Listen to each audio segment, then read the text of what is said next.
एक हो जाओ आजादी का दीप जलाओ। रिजर्वेशन होगा। सुप्रीम कोर्ट ने फैसला दिया। क्या फैसला दिया? देखो, संविधान में, हाई कोर्ट में और सुप्रीम कोर्ट में भी रिजर्वेशन का प्रोविजन है। आप लोगों को जानकारी तक नहीं होगी आज तक।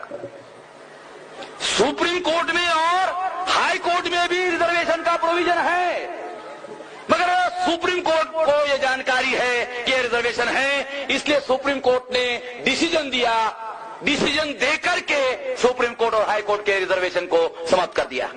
देखो, मैं क्या बात आप लोगों को बता रहा हूं, खास बात बता रहा हूं। सुप्रीम कोर्ट ने निर्णय देकर हमारे हाई कोर्ट और सुप्रीम कोर्ट के रिजर्वेशन को रद्द कर दिया। दूसरी बात, उस जज ने मुझे ये कहा कि जिस तरह से इंडियन एडमिनिस्ट्रेटिव सर्विसेज है, उसी तरह से बाबा साहब अम्बेडकर चाहते थे कि इंडियन जुडिशियल सर्विस कमीशन बनाया जाए और उसकी भी ऑल इंडिया में एग्जामिनेशन लिए जाए। अगर हमारे लोग आईएएस बन सकते हैं, आईपीएस बन सकते हैं, आईएफएस बन सकते हैं, तो एलएलबी पढ़कर, एलएलएम पढ़कर हमारे लोग आईजेएस, इंडियन जुडिशियल सर्विस के भी बन सकते हैं। और जो इंडियन जुडिशियल सर्विस की सर्विस पास करेगा मेरिट में, वो डायरेक्ट डिस्ट्रिक्ट जज बनेगा, और डायरेक्ट डिस्ट्रिक्ट जज जो बनेगा वो 10 साल की जुडिशरी में सर्विस करने के बाद हाई कोर्ट का जज बनेगा। फिर हाई कोर्ट के जज में से 10 साल वहां करने के बाद में वो सुप्रीम कोर्ट में जाएगा। इससे क्या होता जानते हो? इससे भारत की जुडिशरी रिप्रेजेंटेटिव जुडिशरी में परिवर्तित हो जाती।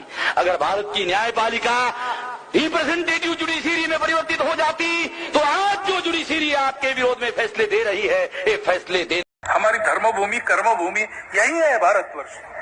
क्या बोला तूने? हमको दूसरा देश नहीं है, ये हमारा है, और सदियों से हम इसको मातृभूमि मान रहे हैं। मस्त जोक मारा रे, ये हंस रहे हलकट। Wake up to reality. मैंने आरएसएस के द्वारा जो अखबार निकलते, 5 जन अखबार निकलता है, तो वहां मैंने फोटोग्राफ के साथ एक खबर पढ़ी कि भागवत जो है वो यूरेशिया जाकर आया। हाँ, यूरेशिया में जाकर आया। हाँ, ये खबर है, यूरेशिया जाकर आया, और वहां कैसे जंगल है, जमीन कैसी है, कहाँ हम लोग रह सकते हैं, कहाँ घर बना सकते हैं, कैसे वो देख लिया। घर बनाने के लिए जगह है कि नहीं, पानी है कि नहीं, क्योंकि जाना तो पड़ेगा, उन्होंने ऐसा तो जाना तो पड़ेगा। विदेशी का जो सिद्धांत है उसके अनुसार हमने अंग्रेजों को विदेश के होने के आधार पर ही जाने के लिए कहा, क्विट इंडिया मूवमेंट चलाया। अब डीएनए के अनुसार यह प्रमाणित हो गया कि ब्राह्मण भी विदेशी है। आगे स्वाद